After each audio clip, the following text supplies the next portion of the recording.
নওগাঁর রানীনগরে 2024-25 অর্থবছরে জরিপ 2 মৌসুমে কৃষি প্রাণোদনা কর্মসূচির আওতায় রোপা আমন ধান ও গ্রীষ্মকালীন পেঁয়াজ সহ বিভিন্ন ফসল উৎপাদনের লক্ষ্যে ক্ষুদ্র ও প্রান্তিক কৃষকদের মাঝে বিনামূল্যে সার ও বীজ বিতরণের উদ্বোধন করা হয়েছে।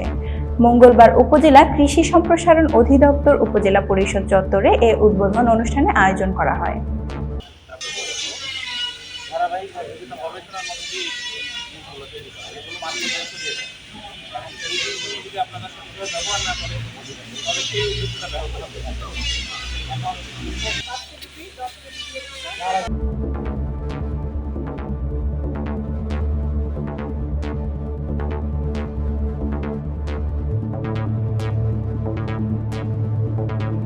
অনুষ্ঠান বিতরণী কার্যক্রমের উদ্বোধন করেন রানীনগরের উপজেলা নির্বাহী কর্মকর্তা মোহাম্মদ রাকিবুল হাসান।